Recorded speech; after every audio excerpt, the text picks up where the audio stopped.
CBS News Bay Area Afternoon Edition with Ann Mekovic. Right now on the afternoon edition, temperatures soaring in the Bay Area today. It is a first alert weather day as we look at scenes from Oakland around Jack London Square.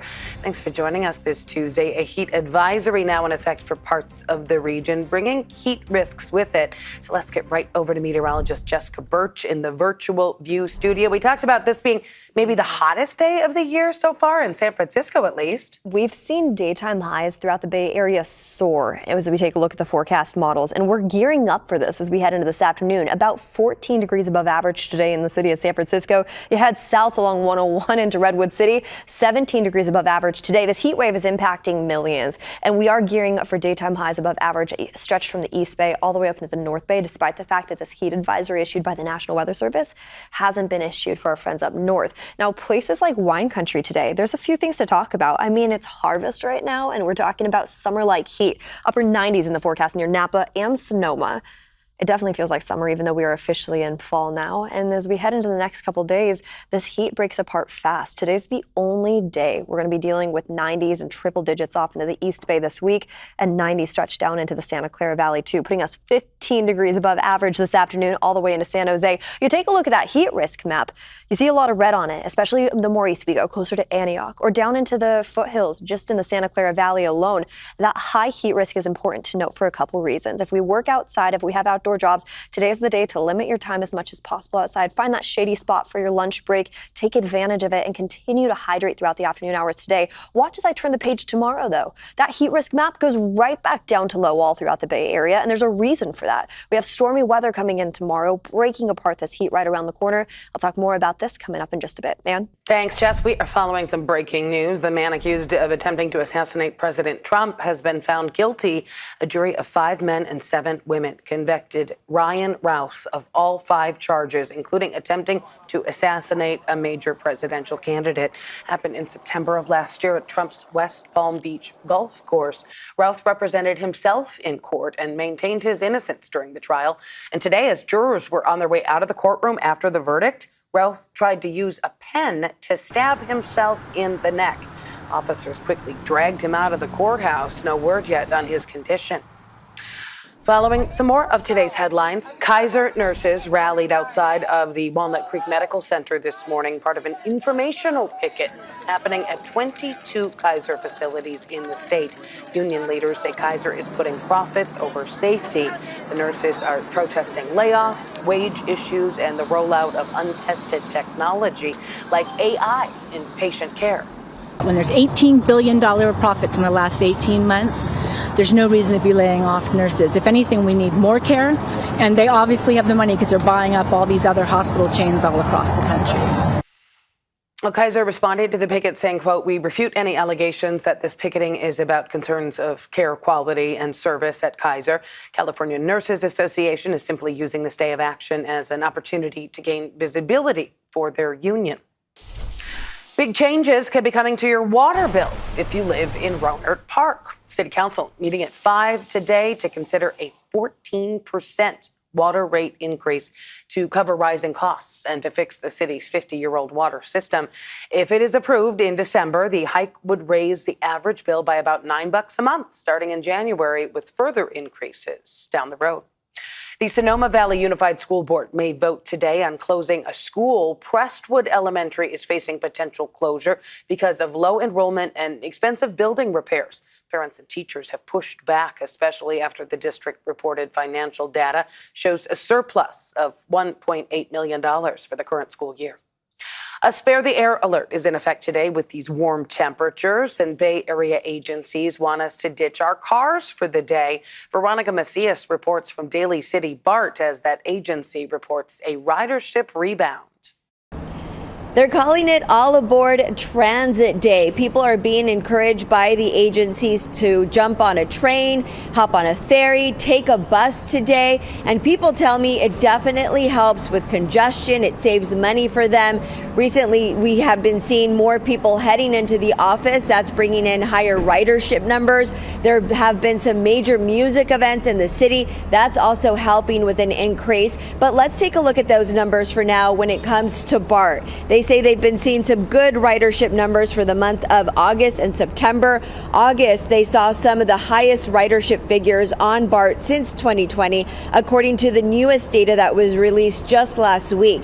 They saw over 4.9 million riders in August using the system, making it the busiest month since 2020. We also saw improvements like the introduction of the new tap and ride system, allowing riders to use their bank cards to pay. That is helping. And if ridership stays at this level, BART officials predicting a potential 26 million addition to their net fare revenues, and that is going to help with their looming budget deficit. All of this may be helping. However, there have been some major setbacks. Let's not forget, this year we've seen 2 system-wide shutdowns. Then there was a terrifying moment for riders after leaving the Embarcadero when smoke filled the trains in the Trans Bay Tube. Still, for some riders, we're hearing this morning, despite all of the problems, BART has been reliable for them and they depend on the system. Very reliable. I mean, we have ups and downs here and there, but it's very reliable. You know, I couldn't get to work if I didn't have BART.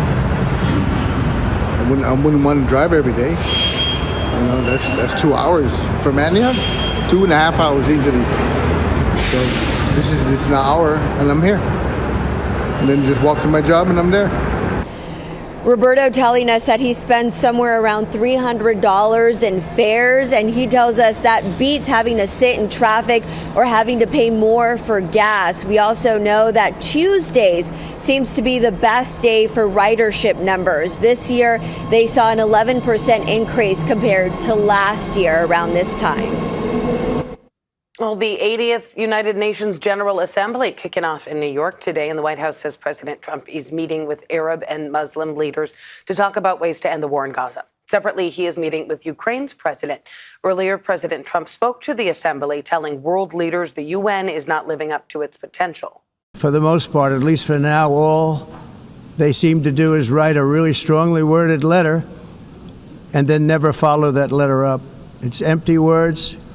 And empty words don't solve war.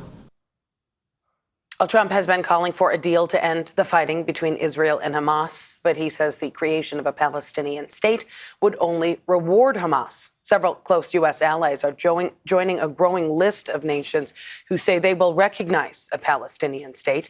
France joined that list yesterday. President Trump said he thought he would have ended Russia's war against Ukraine by now.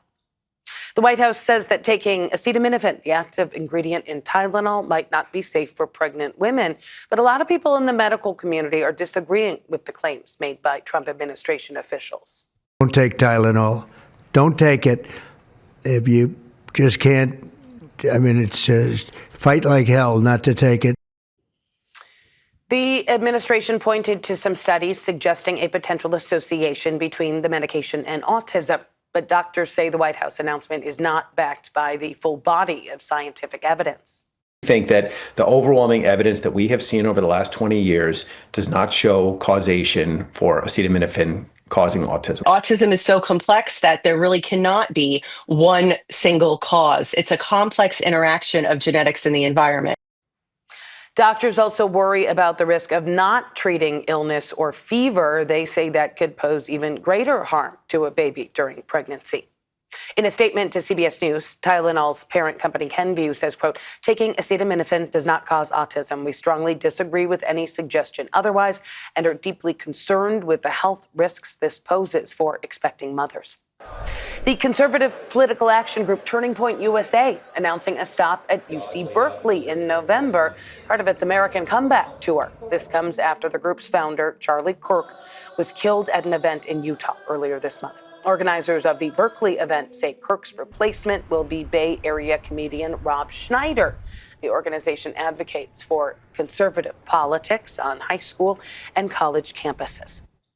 Jimmy Kimmel is going to be returning to late-night TV tonight. Disney reversed its decision to take him off the air because of his political commentary about Charlie Kirk's assassination. But dozens of ABC affiliates will not carry tonight's show. Jonathan Vigliotti has more from Los Angeles. Our long national late nightmare is over. Our friend Jimmy Kimmel will be back on the air. Late night show hosts rejoiced Jimmy Kimmel's return to television tonight. Jimmy Kimmel! It was last Wednesday that Disney, the parent company of ABC, took the show off the air because Kimmel said this. We hit some new lows over the weekend with the MAGA gang desperately trying to characterize this kid who murdered Charlie Kirk as anything other than one of them and doing everything they can to score political points from it. On Monday, Disney said the decision was made to bench Kimmel because the comments were, quote, ill-timed and insensitive. But after, quote, having thoughtful conversations with Jimmy, we reached the decision to return the show on Tuesday. Hours before Kimmel's show was reinstated, FCC Chairman Brendan Carr said Kimmel's suspension had nothing to do with government influence. Jimmy Kimmel is in the situation that he's in because of his ratings. What followed last week's suspension was a fierce debate about free speech from Democrats and Republicans, including Senator Ted Cruz, who likened the FCC chair's actions to a gangster movie. That's right out of Goodfellas. That's right out of a mafioso coming into a bar going, "Nice bar you have here. It'd be a shame if something happened to it." More than 400 stars signed an open letter from the ACLU, including Tom Hanks, Lin-Manuel Miranda, and Meryl Streep, saying Kimmel's removal was, quote, unconstitutional. The backlash was troubling. Ryan Steinberg is a senior editor at Variety. Disney prides itself on being a very creative company. A lot of Hollywood was against this. So I'm sure that Disney noticed very quickly. And one of ABC's largest affiliate owners, Sinclair, saying it will continue to preempt the program for its 38 stations as it continues its conversation with ABC. We should also mention we reached out to Nexstar, another affiliate owner, about its plan moving forward, and have not heard back. Still ahead here at noon and streaming on CBS News Bay Area, no Bosa. So what now? How the 49ers look for the rest of their season without a key player. That is ahead in our Red and Gold report. Then taking a live look outside before we head to break. Temperatures heating up on this first alert weather day. Your full forecast when we come back.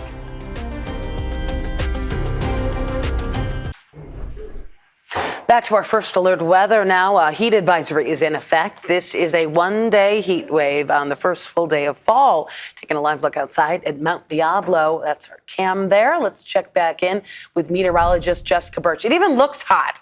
It looks hot, and oh my gosh, it definitely is as we head into this afternoon. High pressure's been ridging its way in, and I'm going to pull up the map right now and just show you. Heading into this afternoon, we are gearing up for daytime highs well above average. I mean, we're talking about 90s down into Redwood City and Fremont. Mind you, yesterday was the first day of fall, and when you see this orange that's about to come up on the map, it's hard to believe that. This is a heat advisory issued by the National Weather Service, highlighting all the the Santa Clara Valley, stretched off in the East Bay, close to the Sacramento Valley. I mean, the more east you go, the hotter it gets. Antioch today sitting at 102 degrees, 101 down into Livermore, 90 stretched down into the Santa Clara Valley. Well above average for this time of year. 17 degrees above average just near Redwood City. Let me actually just show you those numbers real fast. Places like Fremont, for example, gearing up for daytime highs well above average this afternoon by 16 degrees, 14 degrees above average into the city of San Francisco. Let's turn those off real fast and head a little bit more to the south. Now we're talking about places like Morgan Hill at 98 degrees. That's not only the weather story for us today. That's not the only weather story for us today. We're also under a spare the air day too. Now we're sitting in that moderate to unhealthy category when it comes to our AQI, our air quality index, anywhere from the North Bay down into the South Bay, the Santa Clara Valley dealing with it a little bit worse. You match that up with hot temperatures. Today's the day to really take your time outside or limit your time outside. Continue to check in on your loved ones, hydrate, maybe limit your time outside too if you're sensitive to that pollutant matter, because that unhealthy category stretched down to the Santa Clara Valley is for sensitive groups. So continue to keep a close eye on your loved ones throughout this afternoon. We turn the page tomorrow and we're ditching the heat completely. Reason being, this area of low pressure, it works in a counterclockwise direction. It's starting to move its way north along the California coastline. We head into our forecasted hours tomorrow just around 2 o'clock. We see light storms sweeping throughout places like the Santa Clara Valley up into the North Bay. So don't be shocked if you deal with a hit or miss shower. We'll start to see that clear up as we head into our Thursday afternoon forecast once it tracks off to the east. I want to show you just real fast what that does for us in the next 7 days. Not only does that system bring in stormy conditions and a chance for thunderstorms actually too, which we're monitoring very closely after a hot, dry day like today, but it also drops our temperatures down significantly. I mean, today we're in the triple digits. We're in the 80s tomorrow. We hold on tight to 80s for the rest of the week in those inland spots. Back to you. All right, thanks, Jess. The 49ers, one of 6 unbeaten teams left in the NFL, but their Super Bowl chances just took a huge hit. Vern Glenn has today's Red and Gold report. This is the Audi Red and Gold Report. The 49ers are 3-0 after Sunday's win over Arizona, but boy, the good feels of Victory Monday did not last long. A Monday MRI confirmed Nick Bosa, the Niners' best defensive player, is lost for the season after tearing his left ACL on this play Sunday against Arizona. He knew it was trouble when he gave the thumbs down. Bosa will have surgery, and we might not see him on the field for a year. Bosa tore his right ACL in 2020. Another Niners injury blow this season. Unfortunately, we know too well about guys going down and next man up mentality. It's a real buzzkill. I can honestly say that, going down to win the game, to drive to win the game, I thought about Nick plenty of times while I was in the huddle. It's cliche to say it's the next man up league. When you lose a guy like that, you need 3 or 4 guys to come and fill those shoes. So I think we got the depth and we got the youth. So, hopefully they can continue to improve. With the Red and Gold Report, I'm Vern Glenn. A beloved retired National Park Service ranger and civil rights pioneer is marking another major milestone in the East Bay. Betty Reid Soskin celebrating her 104th birthday this week, surrounded by friends, family, and students at the middle school named in her honor. At the age of 85, Soskin became the nation's oldest active National Park Service ranger before she retired at the age of 100. The centenarian reflected on her life and legacy during yesterday's party. There have been so many parts of my history that have been stood out, and they all started after I was 50. I love that. There's so much to look forward to. Soskin says her great aunt actually lived to be 107 years old, and she's hoping to break that record. Coming up, chance to own a piece of Bay Area history when it comes to baseball. Items owned by the Say Hey Kid himself. Coming up. Giants legend and Hall of Famer Willie Mays broke down barriers in Major League Baseball, and now you can own a piece of his legacy. His memorabilia going to be on display near Oracle Park this week ahead of an auction Saturday. Things like his New York Giants World Series ring and his Presidential Medal of Freedom. Pretty cool. Proceeds from the auction will support the Say Hey Foundation. That is it for us at noon. Remember, we are streaming 24/7 on the free CBS News app, and there is that heat advisory in effect for the entire Bay Area today. So keep it cool.